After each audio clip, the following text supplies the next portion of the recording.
Bonjour et bienvenue à cette première conférence d'une série de deux qui a été organisée dans le cadre d'un projet d'engagement et de mobilisation des résidents des corridors écologiques de la ville de Mirabel. La conférence d'aujourd'hui traite des bienfaits de l'inclusion des arbres et des arbustes en milieu agricole. Notre conférencier, c'est Antoine Mathieu, un étudiant au deuxième cycle à l'Institut de sciences de la forêt tempérée, l'ISFOR. Je le laisserai se présenter plus en détail à son tour. Tout d'abord, je vais mentionner que cette conférence elle s'inscrit dans l'initiative Corridor écologique, coordonnée par Conservation de la nature Canada au Québec et ses nombreux partenaires. Le projet bénéficie d'une aide financière du gouvernement du Québec tirée du programme Action Climat Québec et rejoint les objectifs du plan pour une économie verte 2030. Cette conférence est aussi financée par la Fondation ECO, la Fondation de la Faune du Québec et la ville de Mirabel. Donc, je vais commencer par présenter notre organisme, le projet dans lequel s'insère cette conférence, puis ensuite, je vais laisser la parole à notre conférencier. Donc, tout d'abord, Éco-Corridor Laurentien, c'est un organisme de bienfaisance qui, depuis 10 ans, met en œuvre une stratégie de conservation des milieux naturels et de protection des corridors écologiques dans les Laurentides. Notre vision, c'est de relier le Parc national d'Oka au Parc national du Mont-Tremblant par un réseau d'éco-corridors et d'aires protégées interconnectés qui traversent le territoire des Laurentides. Pour y arriver, on travaille avec de nombreux partenaires, comme vous pouvez voir ici, pour non seulement avoir des milieux connectés, mais également des humains interconnectés. Donc, on travaille avec les MRC, les villes et les municipalités pour mettre à niveau leur schéma d'aménagement et leur plan d'urbanisme, entre autres choses. On travaille avec les organismes de conservation pour les accompagner dans la conservation de milieux naturels sur leur territoire. On travaille avec les propriétaires et leurs représentants, par exemple l'UPA pour les producteurs agricoles et Terre à bois pour les propriétaires de boisés privés. On travaille également avec les ministères et les universités. Nous avons fait une modélisation pour identifier les grands corridors de connectivité dans la région. On les voit ici en mauve et en vert, ce sont les noyaux et en jaune, on voit les zones urbaines. Plus précisément, on travaille avec les propriétaires de boisés privés et les producteurs agricoles. Ce sont des acteurs d'importance dans la mise en place d'actions de conservation directe sur notre territoire. Depuis 2017, déjà, on réalise des projets de démarchage auprès de ces propriétaires. On a beaucoup priorisé les producteurs agricoles qui possèdent des boisés privés. C'est un public qu'on tente de mieux connaître et avec qui on souhaite continuer de travailler dans le futur aussi, dans le cadre de divers projets. Pourquoi le démarchage en milieu agricole? Ben, la carte ici, là, elle illustre les corridors écologiques entre Oka et Mirabel. Puis les projets de démarchage, ben, ils permettent d'adresser des éléments qui menacent les cibles de conservation qu'on a établies. La zone Oka et Mirabel a été identifiée dans notre plan pour la connectivité comme une zone prioritaire, principalement à cause de la forte utilisation du territoire par des développements résidentiels, le réseau routier, l'agriculture. Tout ça, ça fragmente les corridors écologiques, ça perturbe les habitats, puis ça laisse peu d'options aux espèces pour se déplacer sécuritairement. Aussi, nous avons très peu d'informations sur les espèces exotiques envahissantes, qui est une autre menace, puis leur risque de propagation avec la connectivité des milieux naturels. Donc, on tente de mieux comprendre leur présence sur le territoire grâce aux visites terrain et on fait en même temps la prévention. On part avec la prémisse de base que pour qu'un propriétaire soit conscient de l'importance de la conservation des milieux naturels, il doit les connaître. Donc, c'est pour ça qu'on va à la rencontre des propriétaires. C'est important pour nous de prendre le temps d'aller les rencontrer, de leur parler, de visiter leur terrain. Ça nous permet en même temps de mieux connaître les espèces végétales et fauniques qui sont présentes à l'intérieur ou à proximité des corridors qu'on a identifiés. Puis dans le cadre des projets de démarchage, on discute avec les propriétaires, on met en valeur les boisés, on identifie des espèces à statut, on valide la présence de milieux humides, puis on vient proposer des recommandations d'aménagement aux propriétaires. Des aménagements pour bonifier ou mettre en valeur la connectivité, entre autres. Les projets de démarchage, ils viennent répondre à 2 grands objectifs. Comme je disais, ils permettent à notre organisme d'avoir une meilleure connaissance des milieux naturels. Puis c'est une occasion privilégiée de communiquer avec les propriétaires pour mettre en valeur les milieux naturels, puis leur expliquer l'importance de leur terrain dans un contexte de connectivité régionale. C'est pas juste, on ne parle pas juste de leur terrain à eux, mais dans un ensemble aussi. Dans le cahier du propriétaire qu'on leur remet à la fin de, suite à la visite terrain, on présente les corridors écologiques, l'importance des milieux naturels. On décrit les observations qu'on a faites lors de la visite terrain. Le propriétaire a donc une meilleure connaissance de ces milieux naturels et des aménagements qu'il peut réaliser pour maintenir ou améliorer la connectivité de son terrain, pour protéger les espèces à statut et pour prévenir la propagation d'espèces exotiques envahissantes. Puis pour clore ce projet, pour rassembler les propriétaires rencontrés depuis 2018, puis pour poursuivre nos efforts de consolidation des corridors écologiques, on a donc organisé 2 conférences sur l'agroforesterie et la conservation volontaire qui seront disponibles par la suite sur notre chaîne YouTube, puis qui se veut être une occasion de partage d'informations, de connaissances et d'outils disponibles. Donc, je laisse maintenant la parole à notre conférencier d'aujourd'hui. Bonne conférence tout le monde. Merci. Si vous voulez vous mettre en plein écran, puis en fait, là, cet espace-là est réservé pour mettre un visage, le mien en l'occurrence, vu que c'est moi qui parle, et que si vous voulez me placer là, ça ne bougera pas de toute la présentation, donc ça ne cachera jamais rien. Rapidement, moi, je suis un biologiste gradué de l'Université de Montréal. Puis en ce moment, comme Josiane disait, je suis étudiant à l'ISFOR, à l'Institut des sciences de la forêt tempérée, en fait, sous la direction là, de David Rivet, qui est un chercheur en agroforesterie. Je suis co-dirigé aussi par Alain Cogliastro, qui est à l'Institut de recherche en biologie végétale, qui fait aussi en fait la recherche là, en agroforesterie depuis nombreuses années. Donc, voilà, la présentation s'intitule « Des arbres en plein champ, pas si fou que ça ». Puis, ça va nous permettre de voir que l'agroforesterie, en fait, ça représente un outil multifonctionnel qui allie résilience et conservation. Donc, allons-y. Tout d'abord, c'est quoi les différents types d'installations agroforestières qu'on retrouve là, sous nos latitudes, en climat tempéré? C'est quoi leur fonction principale? D'abord, l'agroforesterie, par contre, une petite définition s'impose. Pour ceux qui ne savent pas c'est quoi nécessairement, en fait, c'est simplement l'inclusion souhaitée et volontaire d'arbres et d'arbustes, donc de végétaux ou ligneux qui produisent du bois dans des contextes agricoles ou de pâturage pastoraux. La première type d'installation qu'on retrouve le plus souvent là, au Québec, au Canada, en Amérique du Nord, c'est la haie brise-vent. Comme son nom l'indique, évidemment, sa fonction principale, c'est de protéger contre le vent, mais pas seulement les cultures, mais aussi le bétail, les bâtiments agricoles, puis les sols aussi. Ça, c'est important, on va en discuter un petit peu plus tard. Mais à force d'étudier ce genre d'installation-là, ces systèmes-là, on s'est rendu compte qu'il y a aussi d'autres fonctions qu'on n'avait pas nécessairement soupçonnées. Les haies sont très présentes dans les prairies canadiennes et les prairies américaines, là où les topologies sont moins vallonneuses, là, plus plates, puis là où le vent est plus fort. Donc, c'est important de protéger les cultures contre le vent là-bas. C'est aussi incidemment le système que je connais le mieux parce que c'est là-dessus que je travaille pendant ma maîtrise. Je travaille aussi sur les arbres qui sont en haies riveraines, ou qu'on peut aussi appeler des bandes riveraines arborées, qui ont aussi une fonction brise-vent, étant donné que ce sont des haies d'arbres. Mais celles-là, on va plus les installer pour des raisons de protection des cours d'eau. Ça va protéger les cours d'eau en empêchant là, les intrants agricoles de se lessiver dans l'eau, puis protéger l'environnement, mais aussi l'habitat aquatique, là, plus spécifiquement.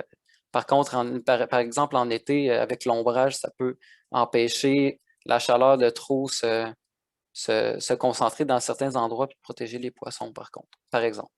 Ça protège aussi les berges de l'érosion du sol. Les réseaux racinaires des arbres, en venant stabiliser le sol, vont empêcher qu'il y ait du décrochement ou qu'on perde plus de sol là, vers les ruisseaux, les rivières. Une autre installation qu'on retrouve moins souvent, mais qui est amenée à peut-être prendre plus d'espace dans le paysage, c'est les systèmes agroforestiers intercalaires. On abrévie ça en SAI, c'est les 3 lettres qui composent évidemment là, les mots de ce que c'est.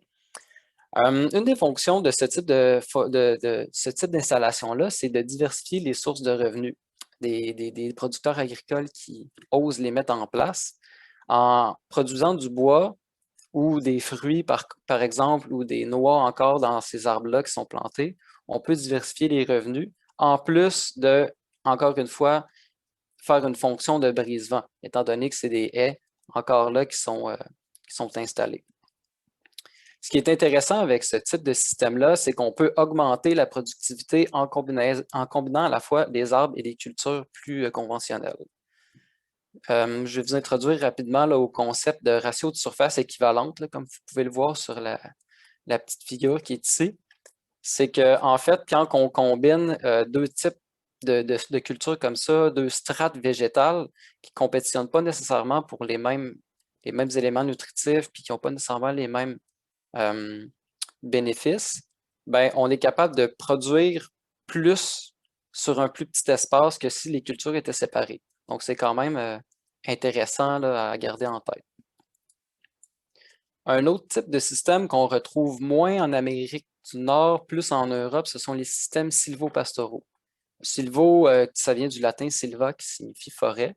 Puis en fait, c'est carrément la combinaison là, des pâturages avec des productions plus forestières. C'est souvent du bois. Ça peut être aussi des noix, des fruits, mais c'est un petit peu plus compliqué là, si on a des animaux de pâturage là, qui vont venir un peu se gâter là-dedans. Je voulais mentionner que ça existe parce que c'est quand même important de le souligner, mais on n'en parlera pas vraiment ce soir, étant donné que c'est moins là-dessus là, que la recherche s'est concentrée, surtout ici en Amérique du Nord. Les 4 types d'installations que je vous ai montrés, c'est ceux qu'on retrouve là, le plus en milieu tempéré, mais on en voit aussi plusieurs autres sortes là, de systèmes dans les milieux tropicaux. C'est souvent un peu plus forestier. Là. Par exemple, il y a des ombrières pour les cultures de café où on va un peu cacher là, les caféiers en dessous des arbres pour les cacher du soleil, baisser un petit peu la température, puis essayer de les rendre plus résilientes, là, ces cultures-là, au changement climatique. Rapidement, on peut faire un petit portrait là, de à quel point on retrouve les systèmes agroforestiers au Québec, au Canada. C'est surtout dans les prairies qu'on en retrouve. Comme vous pouvez voir, là, environ 200 000 km de haies en Saskatchewan. Par contre, il faut savoir que ça fait longtemps qu'on en plante là-bas, là, depuis le début des années 1900 à peu près, pour les problématiques là, que je mentionnais tantôt d'érosion du sol à cause des forts vents, etc. Au Québec, il y en a quand même pas mal moins. Il y en a seulement qu'environ 10 000 km. C'est quand même plus que ce qu'on retrouve dans les provinces atlantiques, mais il y a quand même du chemin à faire. Je voulais mentionner que quand on parle des haies ici, puis pour le restant de la présentation, c'est des arrangements linéaires d'arbres, que ce soit des feuillus, des conifères ou des arbustes. Ça peut être une seule rangée, ça peut être plusieurs rangées parallèles. C'est souvent composé de plusieurs sortes d'espèces qui sont intercalées là, les unes entre les autres. Ici, spécifiquement, dans cette diapositive-là sur le portrait, il est question de tous les types de haies, autant les haies brise-vent que les bandes riveraines, que les SAI, sauf que les SAI sont encore très peu répandus. Donc, ce qu'on va retrouver, c'est vraiment beaucoup plus là, des haies brise-vent et des bandes riveraines. Elles sont aussi incidemment plus faciles à mettre en place parce qu'elles ne sont pas à l'intérieur des parcelles cultivées, elles sont seulement en pourtour. Rapidement, mon projet de maîtrise, en fait, vise à évaluer la croissance des arbres en milieu agroforestier, en milieu agricole, pour essayer de comprendre c'est quoi les conditions optimales là, pour l'implantation de ces arbres-là, puis pour favoriser la croissance des arbres. Donc, j'ai sillonné la Montérégie cet été pour prendre des mesures de taille sur les arbres, puis essayer d'évaluer les facteurs qui pourraient le plus affecter la survie, mais aussi le taux de croissance des arbres pour essayer d'avoir une meilleure idée de c'est quoi les contextes qui seraient les plus favorables à l'implantation. Donc, il y en a quand même pas mal, des systèmes agroforestiers. Là, ça, c'est la carte que vous voyez, c'est toutes des fermes ou des vergers, des pâturages, des porcheries où il y avait des haies, surtout brise-vent, des bandes riveraines aussi. Mais c'est encore, dans l'ensemble, assez peu commun. Ça s'explique, entre autres, par certaines perceptions négatives que les producteurs agricoles ont par rapport à ça, mais aussi par plein d'autres freins à l'adoption qui sont plus, là, qui relèvent plus d'aspects sociaux puis institutionnels. Une première perception négative qu'on entend souvent, c'est l'idée qu'il y aurait une diminution du rendement des cultures alors qu'il y a des arbres dans les systèmes. On va voir ensemble que c'est peut-être pas nécessairement vrai. Par contre, la perte d'espace, ça, c'est sûr, on ne peut pas se le cacher. C'est évident que quand on a une terre en culture, on va essayer d'en profiter à fond, de l'exploiter le plus possible. Puis, si on met des arbres, évidemment qu'on va perdre de l'espace pour des cultures.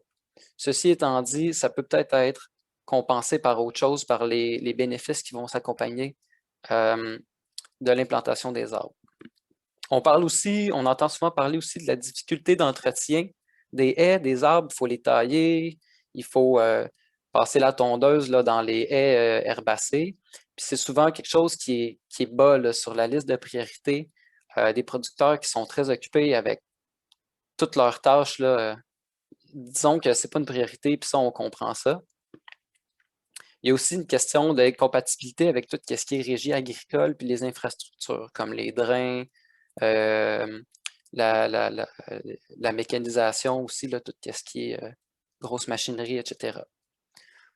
Donc, c'est vrai que c'est encore plutôt méconnu du grand public, l'agroforesterie, puis avec ça aussi, il y a un manque de main-d'œuvre qualifiée qui vient avec. Il n'y a pas beaucoup d'enseignement qui est fait par rapport à ça. Il n'y a pas beaucoup de formation de professionnels, mais ça peut être amené à changer, puis c'est quelque chose qui va pouvoir peut-être là, dynamiser un peu là, la mise en place de ce type de système-là.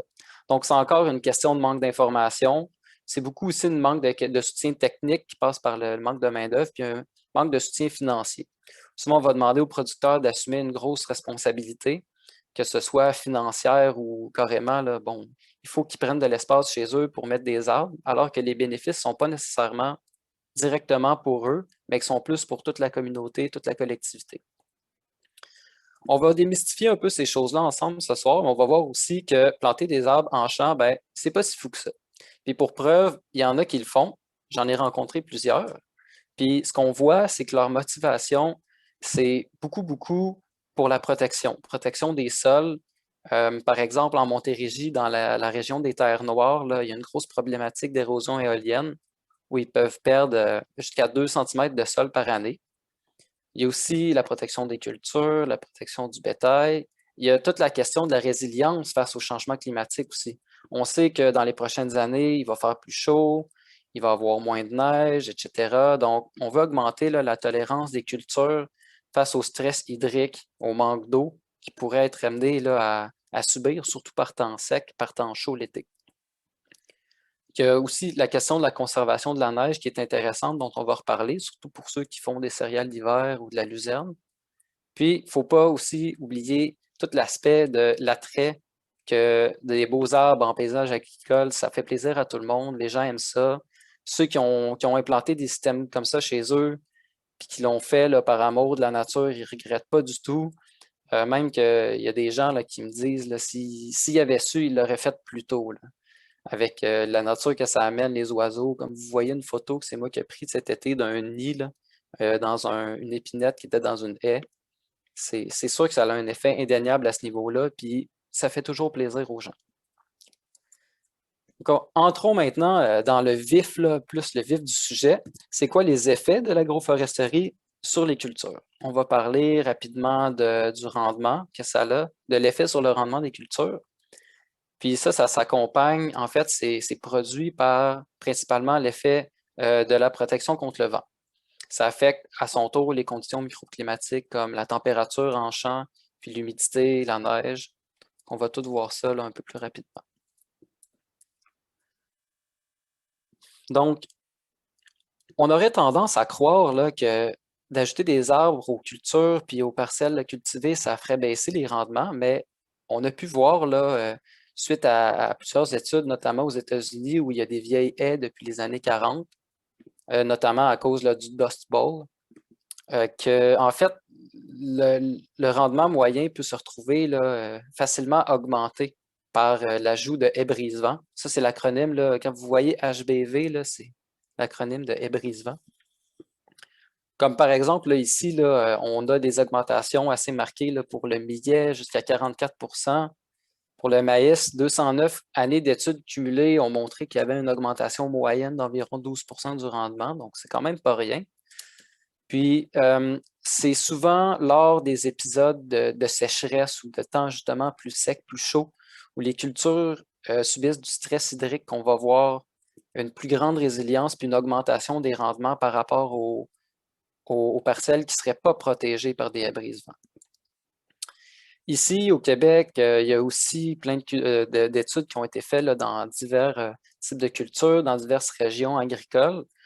Puis on peut regarder là, rapidement les augmentations de rendement qu'il y a eu. Dans certains cas, c'est moins concluant. Là, on voit de 0 à 3 à 6 mais dans certains cas, là, ça peut être vraiment plus intense que ça, plus extrême, jusqu'à 42 en Montérégie pour des cultures de piment. Donc, il y a quand même un effet sur le rendement des cultures, puis cet effet-là, il est nettement positif. On croit aussi là, en agroforesterie, en recherche, que même s'il y a une perte d'espace, elle est nettement compensée justement là, par cet ajout-là, ce bénéfice-là au rendement des cultures qui sont protégées par les haies brise-vent.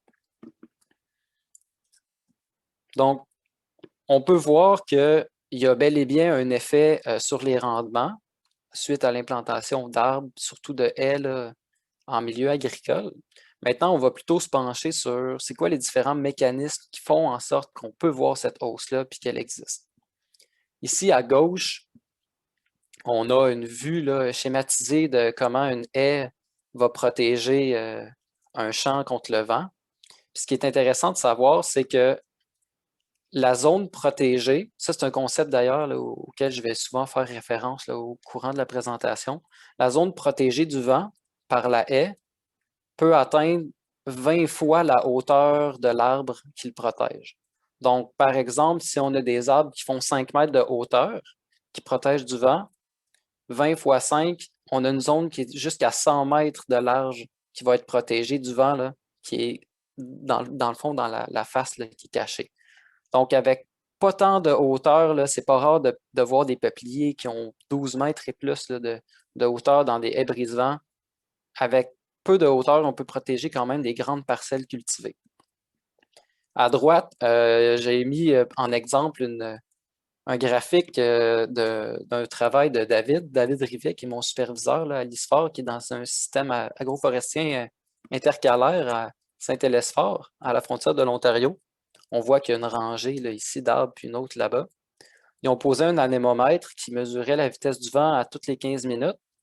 Puis, ils ont mesuré la vitesse du vent à 4 mètres, 12 mètres et 20 mètres de la parcelle, pas de la parcelle, excusez-moi, de la haie.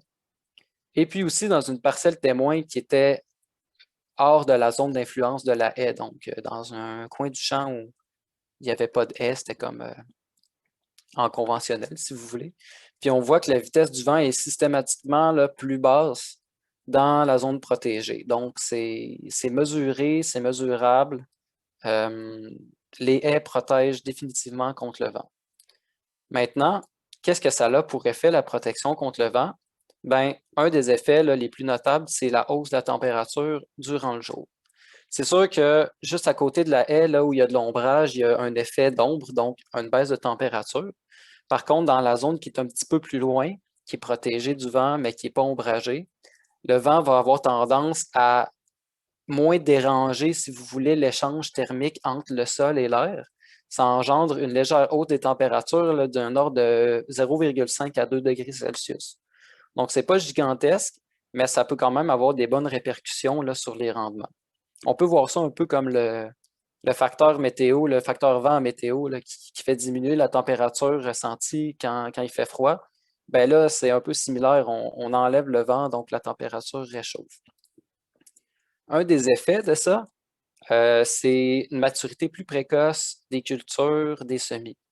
Donc, en augmentant la chaleur, on augmente le nombre de degrés jours de croissance au début de la saison. Ça va mener à une germination qui peut être plus hâtive des semis puis une maturité plus précoce des cultures. Pour les producteurs, ça peut représenter des avantages, par exemple des primeurs pour les maraîchers ou bien l'augmentation du nombre de récoltes des cultures comme la laitue. Au niveau des grains, la hausse des températures a été associée avec des meilleurs remplissages des grains. Donc, encore là, des avantages au niveau des rendements et puis de la productivité. Donc, la température va augmenter dans la zone protégée par une haie, que ce soit par une haie brise-vent ou dans un SAI ou par une bande riveraine arborée. Ça ne veut pas nécessairement dire que ça va assécher les cultures. Ce n'est pas nécessairement parce que c'est plus chaud que ça va être plus sec. En fait, les haies, en coupant le vent, en le protégeant du vent, viennent limiter l'assèchement par le vent qui emmènerait là, autrement avec lui une partie de l'humidité dans la parcelle. Comme ça, ben, ça fait en sorte qu'on peut augmenter un peu l'humidité résiduelle qui est dans la zone protégée. Puis en gardant un air plus humide, on limite l'évaporation de l'eau qui est dans le sol, puis de l'évapotranspiration des plantes, ce qui va diminuer le risque de stress hydrique des cultures. Ça, c'est important parce que on sait que dans les prochaines années, les températures vont être amenées à augmenter avec les changements climatiques. Là, vous pouvez voir une carte là, ici qui avait été produite par Ouranos, si je ne m'abuse, où on montre là, surtout que dans le sud du Québec, les températures vont augmenter de façon assez inquiétante là, si on suit un scénario de réchauffement qui est de plus en plus plausible. Le RCP 8,5, si vous y connaissez un petit peu.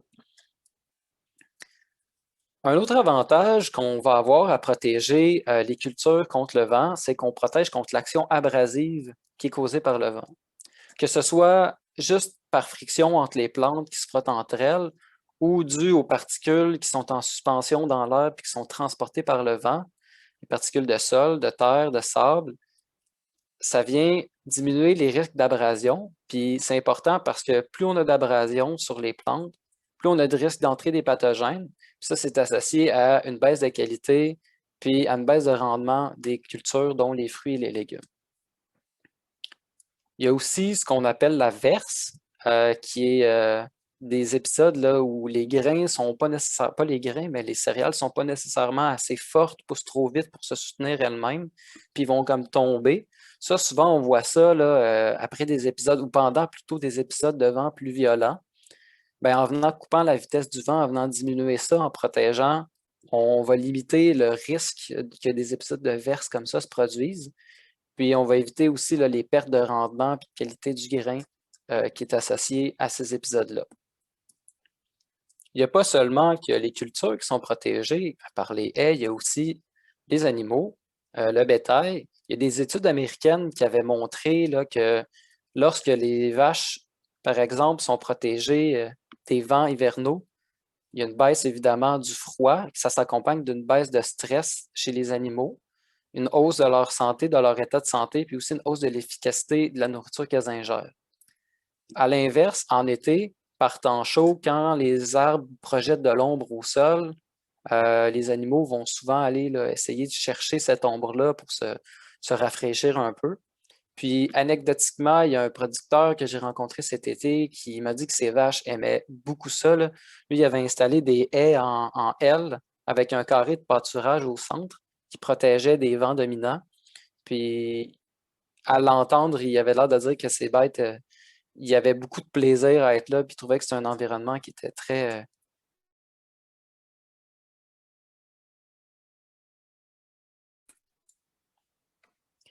Quelque chose d'autre aussi qu'on ne va pas nécessairement penser, mais c'est des avantages au niveau là, technique, là, au niveau des tâches à effectuer par les producteurs. Ça facilite l'application des pesticides quand on réduit la vitesse du vent. On va être capable d'avoir une application qui est plus ciblée et plus efficace en limitant la dérive des pesticides dans l'air. Ça augmente aussi le nombre de jours où on est capable d'appliquer les pesticides. Souvent, les producteurs vont entendre les journées moins venteuses ou pas venteuses du tout pour appliquer leurs pesticides pour éviter justement qu'il y ait trop grosse dérive. Puis en réduisant la vitesse du vent, ben, on est capable d'augmenter le nombre de jours où c'est faisable. Même principe quand on parle d'irrigation par aspersion. En réduisant les vitesses du vent dans les champs, on va faciliter l'irrigation en pouvant avoir des applications qui sont plus précises encore une fois. plus répartis, plus uniformément dans les zones.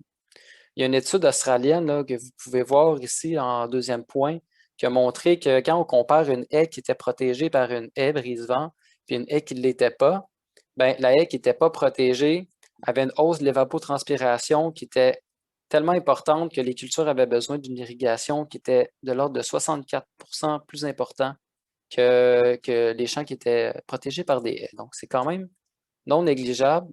Puis il faut garder ça en tête. Encore là, c'est une question quand on parle de goutte à goutte, par exemple. C'est sûr que l'effet du vent, de la protection n'aura pas d'effet direct, mais on est capable de mieux conserver l'humidité dans les parcelles. Donc, c'est encore un avantage, là, surtout dans les temps secs, qui sont de plus en plus courants, là, même dans les dernières années. Ça s'est vu beaucoup, beaucoup, là, puis c'est à se gratter la tête là, parfois. La présence d'arbres en milieu agricole va aussi améliorer la santé du sol. On retrouve beaucoup de micro-organismes autour des racines des arbres dans ce qu'on appelle la rhizosphère. Rhizo, ça vient du grec rhiza qui signifie racine. Donc, la rhizosphère, c'est un peu tout ce qui se retrouve là, à l'interface des racines et du sol et dans cette région-là là, d'influence, cette zone d'influence des racines. Il y a des études au Québec et en Ontario qui ont montré, là, comme vous pouvez voir, qu'il y avait plus d'abondance, plus de diversité d'organismes du sol, comme les bactéries, les champignons, les vers de terre, qui avaient des rôles positifs sur la santé globale des sols, puis la productivité globale des cultures, lorsqu'il y avait des arbres, là, lorsqu'il y avait des systèmes agroforestiers implantés. Un autre effet qui est intéressant, super intéressant sur les cultures, c'est le recyclage des nutriments qui va se retrouver bonifié lorsqu'on met des arbres dans un système agricole. Le principe est relativement simple, c'est qu'en perdant les feuilles, l'arbre va déposer de la litière au sol, puis cette litière-là, évidemment, elle est organique, elle est pleine de nutriments, dont du carbone, de l'azote et du phosphore. Puis, en ayant des racines qui sont plus profondes que les racines des cultures environnantes, l'arbre est capable d'aller plus pénétrer le sol, pénétrer même les sols un peu plus durs, puis d'aller chercher, puiser des nutriments puis de l'eau qui serait autrement hors de portée des cultures qui ont des systèmes racinaires beaucoup moins profonds puis souvent moins forts aussi. Il y a tout l'aspect, ce qu'on appelle le concept de filet de sûreté aussi, qui est intéressant, qui va venir retenir les intrants agricoles puis l'eau. C'est encore un effet du système racinaire, du réseau racinaire là, des arbres, souvent quand ils sont plantés en haies, par exemple, vu qu'ils sont plus denses, pas plus denses nécessairement, mais plus profonds, puis qui ont accès à un sol qui est hors de la portée des cultures, vont être capables d'aller rattraper, si vous voulez, tous les intrants comme les fertilisants ou l'eau qui n'auraient pas été captés par les cultures puis qui auraient été ratés, si vous voulez, les reprendre, puis soit de les utiliser à leur tour ou de les retourner là, sous forme de nutriments dans les parcelles cultivées.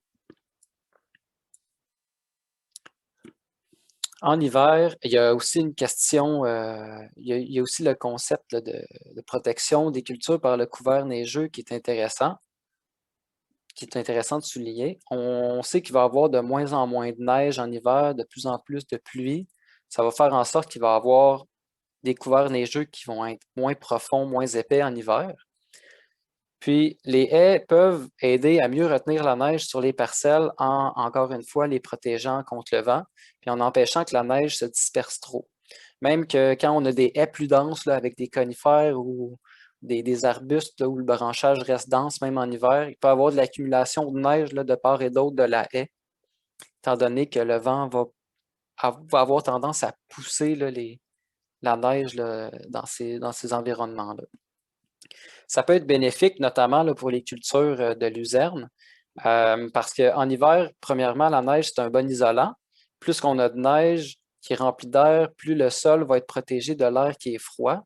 Puis aussi, il y a la question des eaux de fonte au printemps qui viennent bien irriguer les terres, bien irriguer les champs. Donc, si on a moins de neige durant l'hiver, ben, au printemps, on a moins d'eau de fonte, donc moins d'irrigation. Ici, la photo, ce n'est pas nécessairement le meilleur exemple, c'est une belle photo, mais on voit là, que cette haie-là est très poreuse vu que c'est des arbres feuillus qui n'ont pas de feuillage pendant l'hiver. Si on incorpore des conifères dans nos mélanges de haies, comme on voit souvent au Québec, on va avoir là, une protection qui va être protection à l'année. Donc, même en hiver, on peut bien protéger là, les champs contre le vent. Donc, il y a des avantages au niveau des rendements, au niveau de la productivité en champ, qui sont reliés à l'introduction d'arbres dans les cultures, mais il y a aussi des avantages plus économiques à l'agroforesterie. On parle de la diversification des productions. On parle aussi de la réduction de certains coûts, notamment les coûts associés au chauffage puis à la climatisation des bâtiments. Pour les opportunités de diversification, évidemment, il y a la question de la production du bois là, dont on parle un peu plus. Oui, c'est sûr que bon, on veut implanter des arbres, ce n'est pas nécessairement pour les couper. Cependant, à long terme, si on fait certains mélanges d'arbres à croissance rapide avec des arbres à croissance plus lente, il est toujours possible d'aller retirer les arbres à croissance plus rapide du système pour quand même avoir après ça une protection qui est assurée par les arbres à croissance lente qui vont avoir un peu pris la place par après. Mais il y a aussi toute la production, la question de la production des fruits et des noix par certains arbres. Notamment, là, il y a l'image en haut à droite qui nous montre des noix de noyer, noyer cendré, noyer noir, puis des carriers aussi. Donc, il y a une demande pour ça, puis c'est des bonnes noix très intéressantes qui gagnent à être connues. Il y a aussi plusieurs arbustes là, fruitiers, comme les aronias, qui peuvent être inclus dans des mélanges de haies. Souvent, des haies, ce n'est pas seulement des arbres, c'est aussi des arbustes qui vont être intercalés entre les arbres pour faire une protection là, à plusieurs niveaux en attendant que les arbres poussent un peu plus, etc. Il y a une photo des baies d'aronia qu'on voit en bas à gauche. On en retrouve souvent dans les haies, puis c'est de plus en plus populaire comme fruit. Donc, encore là, c'est intéressant à produire pour les producteurs. Il y en a d'autres qui vont plutôt planter des saules à croissance rapide, comme on voit en bas à droite, qui vont après ça pouvoir être récoltés pour faire là, plus de la bioénergie, comme chauffer des serres ou des applications plus comme ça. Au niveau de la production de bois, étant donné que les systèmes agricoles sont quand même optimisés là, pour la croissance des végétaux, les arbres peuvent avoir une croissance assez spectaculaire là, dans des systèmes agricoles, surtout lorsqu'ils sont plantés en haies et qu'il n'y a pas vraiment de compétition pour la lumière, ou en tout cas nettement moins qu'en forêt. Il y a des rendements qui peuvent être vraiment, vraiment plus intenses là, dans des systèmes agroforestiers. Là. Il y a l'exemple que j'ai mis ici des peupliers qui ont un rendement 10 fois supérieur, qui avaient un rendement 10 fois supérieur à d'autres peupliers là, qui étaient plantés en forêt. Ça, c'est une étude québécoise. Il y a encore, toutefois, peu d'études sur la qualité du bois qui est produit en système agroforestier, là, notamment dans les haies. C'est sûr que, bon, l'exposition au vent peut affecter un peu la croissance des arbres.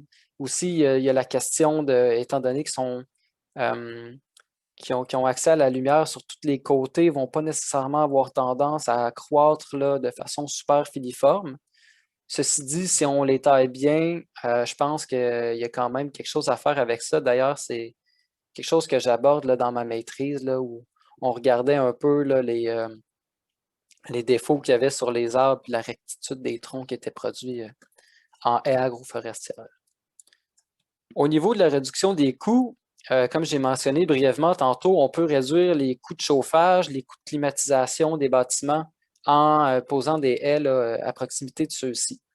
Pour des coûts de chauffage, il y a des études qui montrent aux États-Unis de 10 à 15 de moins de coûts de chauffage. Dans l'Ouest canadien, il est question de 27 de diminution. Puis, à l'inverse, en été, même principe que pour les vaches, sauf que les pauvres bâtiments ne peuvent pas se déplacer pour aller chercher l'ombre. Mais si on leur donne de l'ombre, en fait, on peut réduire là, les coûts de climatisation de 50 à 70 selon une étude là, québécoise de 1985. Donc, c'est quand même non négligeable à ce niveau-là, puis c'est quelque chose à garder en tête aussi.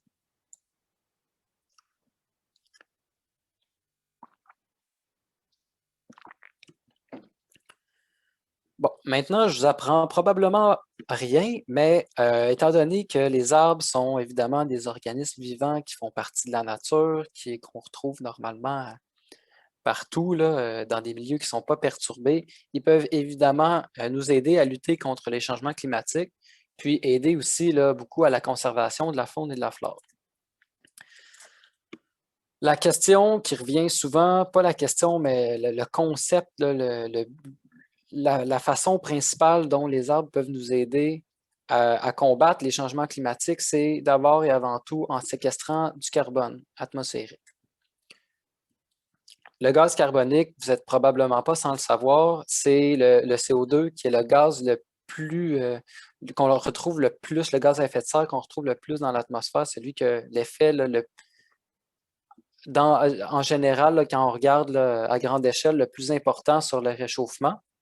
Puis, les végétaux, on le sait, en poussant, ils vont absorber le CO2, relâcher de l'oxygène en faisant de la photosynthèse, puis ils vont être capables de stocker le carbone atmosphérique qu'ils vont être allés chercher dans l'atmosphère, dans leur tissu. Ce qui est intéressant des arbres par rapport aux autres végétaux plus herbacés, c'est qu'il y a une séquestration plus à long terme, étant donné qu'ils vont stocker le carbone dans leur tronc, dans tous les tissus en fait ligneux, dans le bois, dans les racines, dans les branches.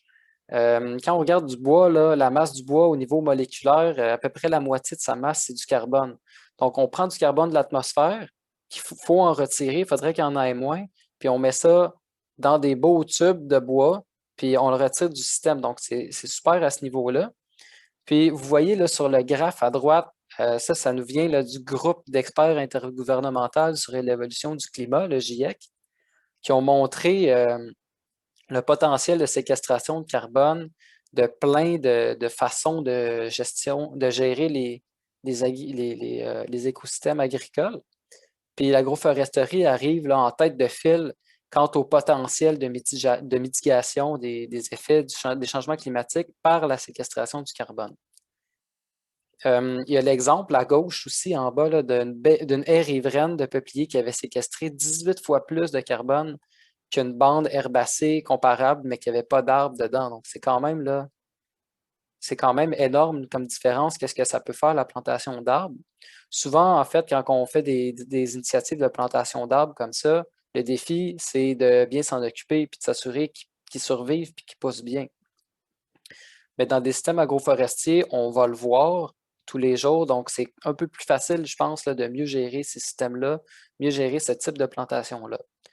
Aussi, le GIEC, en parlant d'agroforesterie, avait mentionné que c'est une discipline, une façon de faire qui a un très fort potentiel pour adapter les systèmes agricoles aux changements climatiques qui sont à venir par les mécanismes qu'on a vus un peu plus tôt.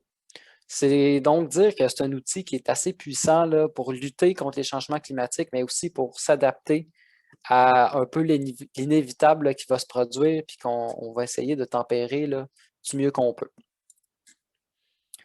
Donc, non seulement la présence d'arbres accentue la stabilisation du carbone dans les sols à cause de mécanismes qui ont lieu dans la rhizosphère, mais aussi à cause d'un meilleur recyclage des nutriments, il y a une diminution du relargage de certains gaz à effet de serre dans l'atmosphère qui peut se faire quand on inclut des arbres là, dans des milieux agricoles.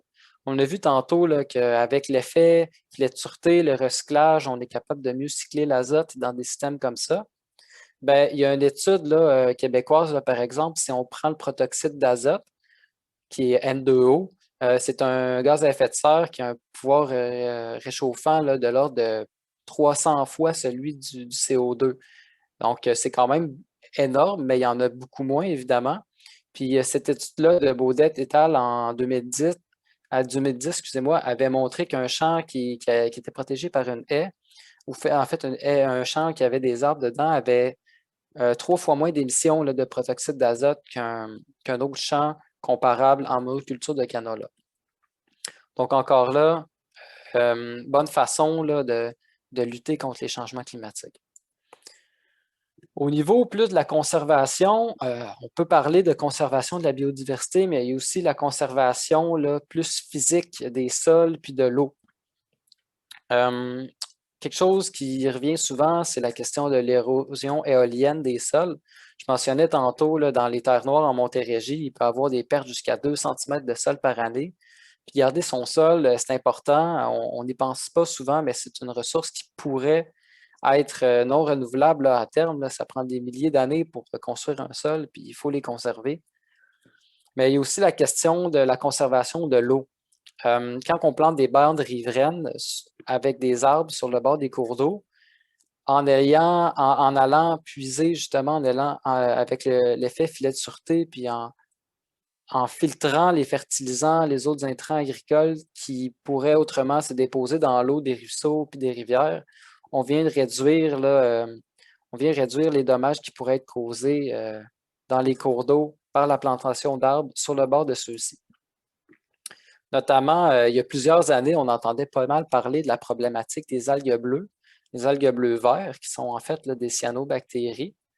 Puis, directement relié à ça, l'implantation d'arbres en bande riveraine pourrait venir contrer là, ce genre de problème-là, notamment en diminuant là, le lessivage des nitrates. On voit les chiffres en haut. Une bande riveraine arborée peut réduire jusqu'à 230 kg d'azote par hectare dans les années pluvieuses, qui ne se ramassent pas nécessairement dans les cours d'eau. Puis, par exemple, là, on voit aussi que dans des bandes riveraines de peupliers, encore une fois, il y a eu 4 à 10 fois plus d'azote plutôt qui a été intercepté, puis 3 à 7 fois plus de phosphore qui a été intercepté par les peupliers que dans des bandes riveraines où il n'y avait pas d'arbres, où c'était seulement des plantes herbacées. Quand on n'intercepte pas ces fertilisants-là, qui se ramassent dans l'eau, après ça, ces rivières-là, ces ruisseaux-là, ils vont mener à des lacs dans les bassins versants. Ça va mener à ce qu'on appelle là, les floraisons ou les blooms d'algues bleues. C'est qu'on fertilise en fait de façon qui n'est pas naturelle les lacs avec les intrants qui ne sont pas interceptés, les intrants agricoles, les fertilisants, puis ça amène là, à une dégradation des milieux. Aussi, il y a des études ontariennes qui ont montré que les bandes riveraines peuvent bloquer là, des bactéries dommageables à la santé humaine comme E. coli puis d'autres résidus d'herbicides.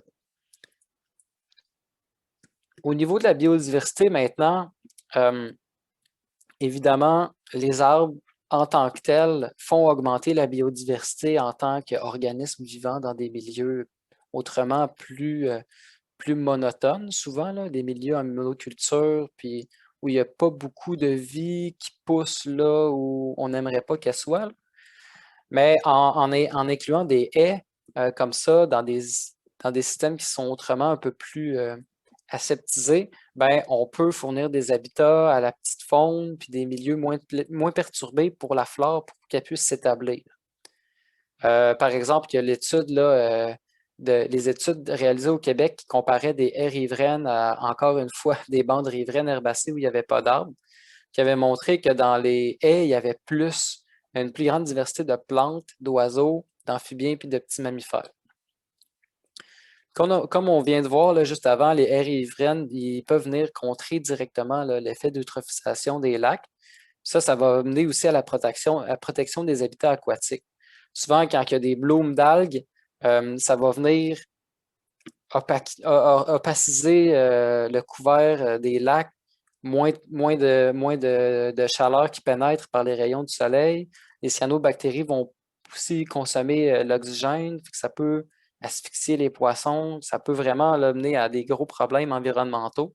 Donc, en agissant plutôt en amont, on vient protéger comme ça les habitats plus aquatiques, les habitats aquatiques. Il y a aussi une question de la favorisation de la biodiversité qui peut arriver lorsqu'on inclut des haies dans des systèmes agricoles. Quand on parle de favorisation, un bon exemple, c'est le concept de corridor écologique.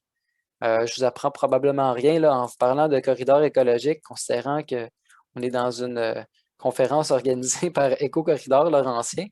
Mais bon, on va quand même poser que les corridors écologiques, c'est des axes végétalisés qui peuvent connecter les espaces naturels comme les forêts ou les parcs naturels entre eux, puis permettre le déplacement de la faune, puis la dispersion de la flore. Puis, on a vu que les haies peuvent fournir des habitats à la petite faune, mais ils peuvent aussi servir de corridors écologiques pour les animaux plus gros.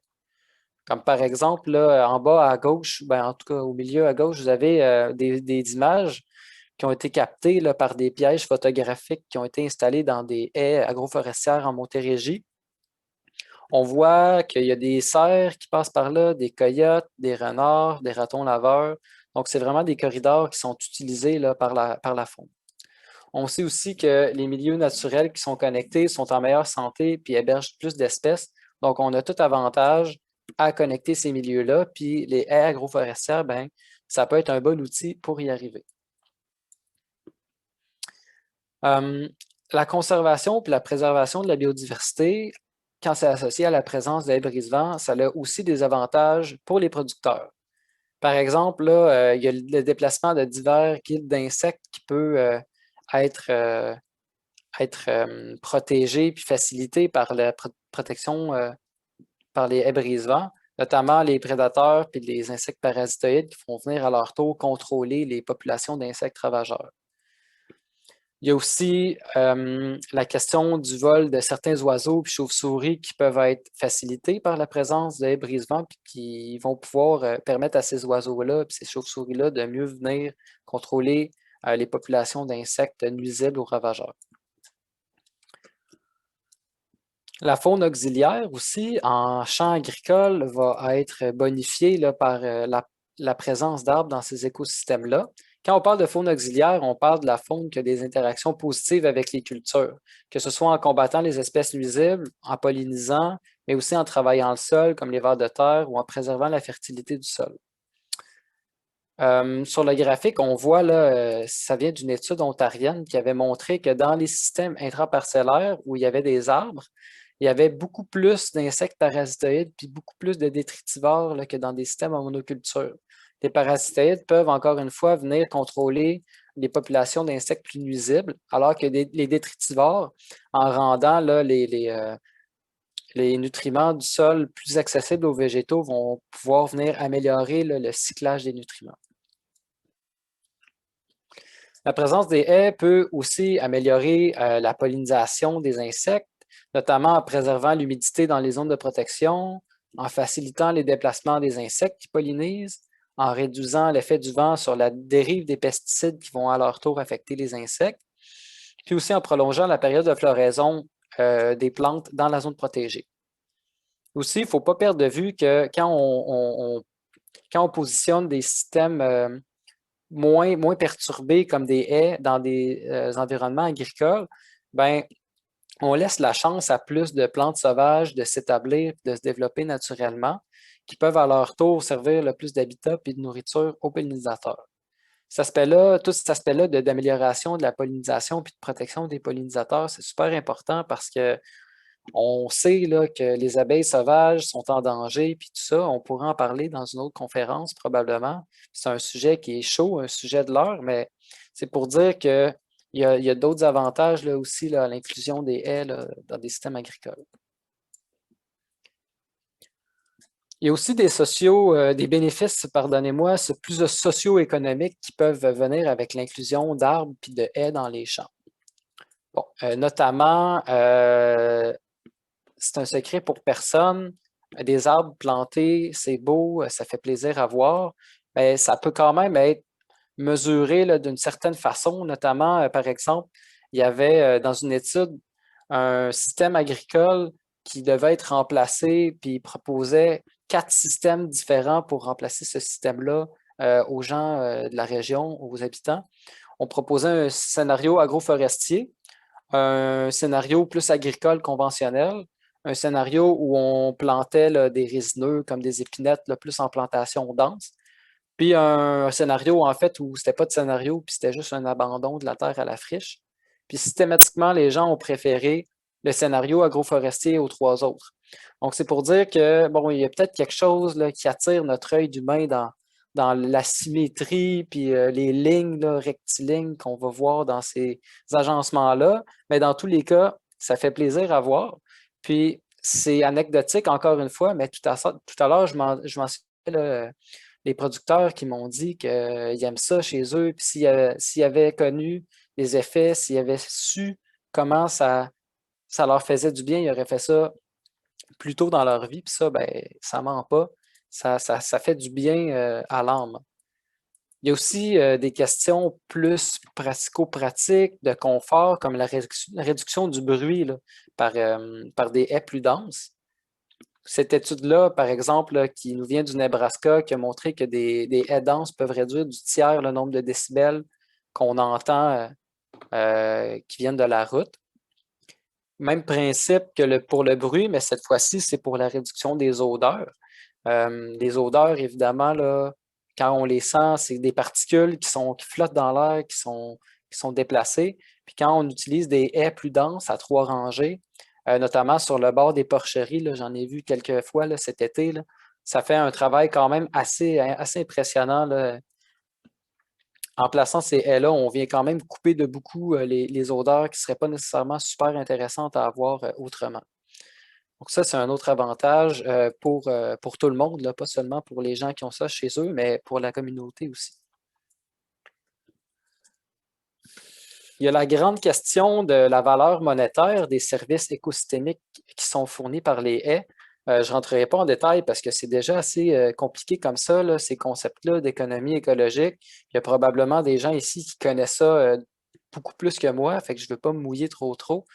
Mais quand on utilise là, les services qui sont rendus par des écosystèmes naturels comme ça, qu'on prend un peu pour acquis, mais qui normalement, si on vous laisse les rendre là, par d'autres façons, par plus technologiques, qui coûteraient très cher, il y a une valeur associée à ça monétaire qu'on essaye de poser.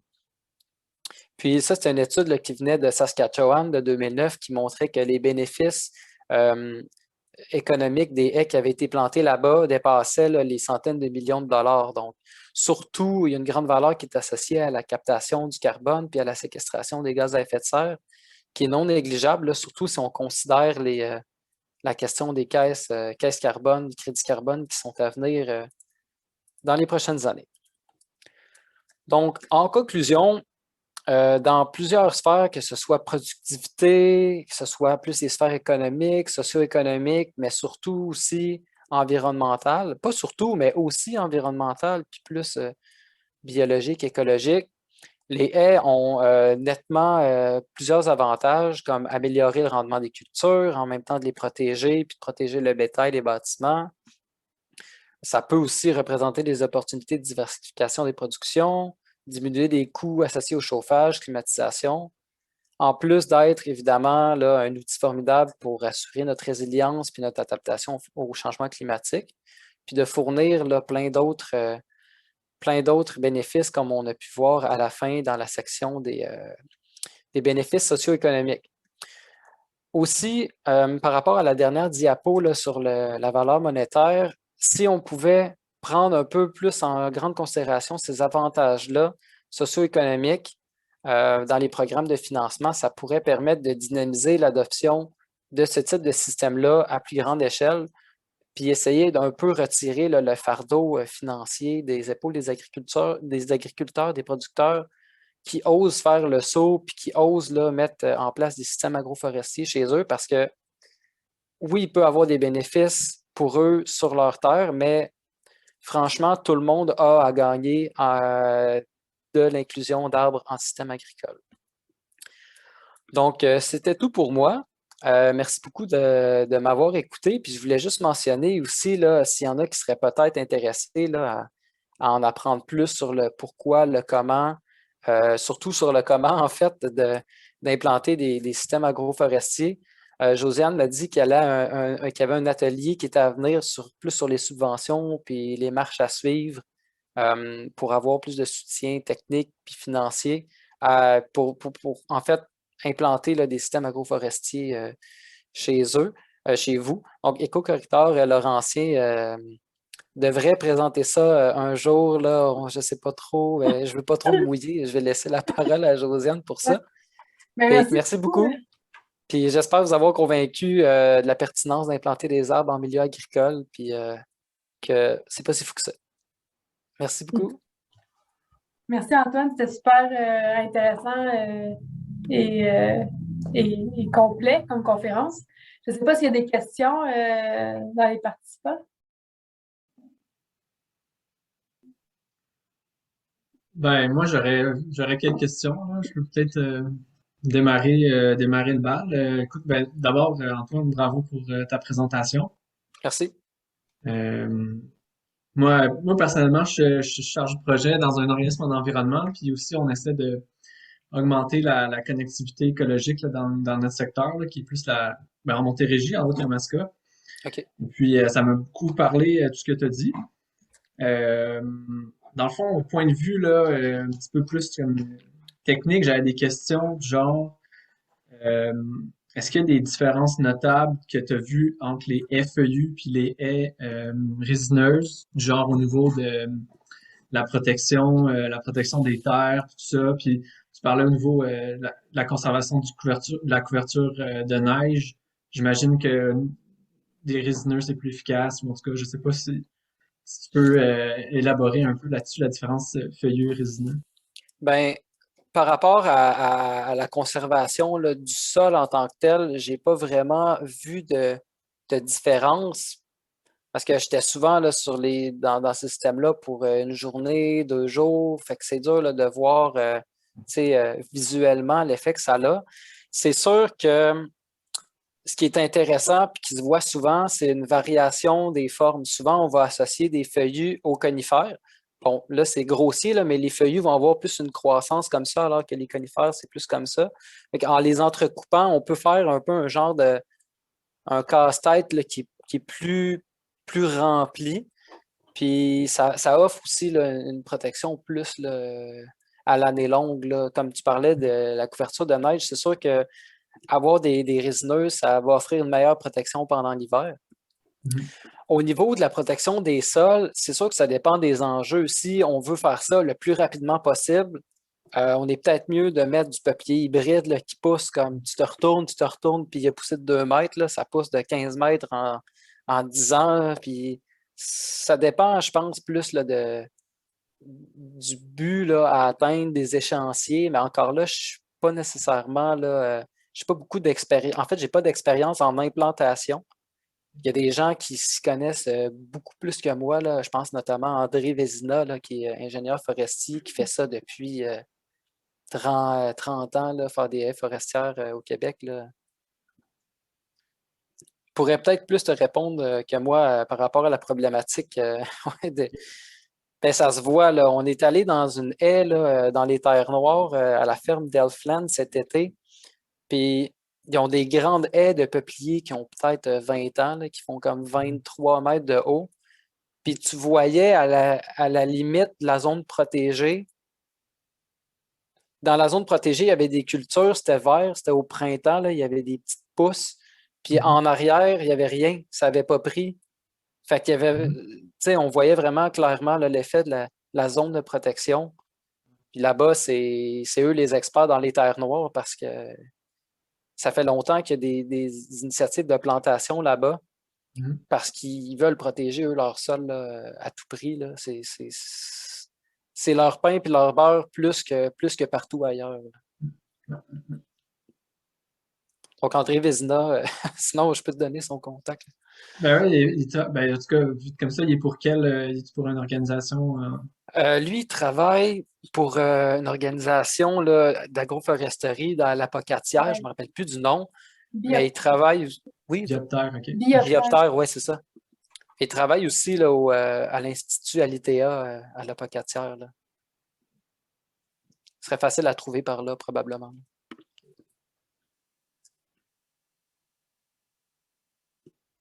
Josiane, je ne sais pas si tu veux que je prenne là, d'autres questions. Je ne sais pas s'il y en Il avait y a d'autres. Moi, pas, je pense. il y en a pas dans le chat. Sinon, je ne sais pas si parmi vous s'il y en a d'autres. Sinon, je peux juste prendre 2 minutes pour notre prochaine conférence, c'est sur la conservation des milieux naturels, la protection des érablières, avec des moyens plus légaux. Ça, c'est en janvier.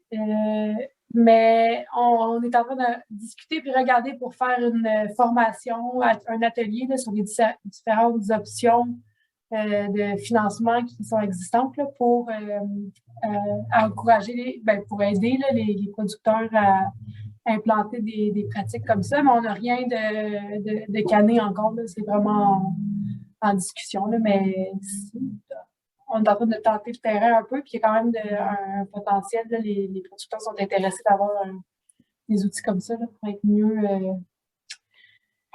mieux équipés, puis mieux soutenus là, dans leur démarche financièrement, puis de façon technique aussi. Là. C'est ça. Si je pense à ça, là, pour revenir à ta question, là, il y avait, j'ai travaillé entre autres avec le Covabar, je ne sais pas si tu connais sûrement. Eux, ils en font là, de la plantation, là, quand même pas mal. Peut-être qu'il y aurait quelqu'un là, qui pourrait plus te répondre par rapport à ça. Ben, non, mais t'as bien répondu là. Je pense que c'était un peu dans cette idée-là. OK.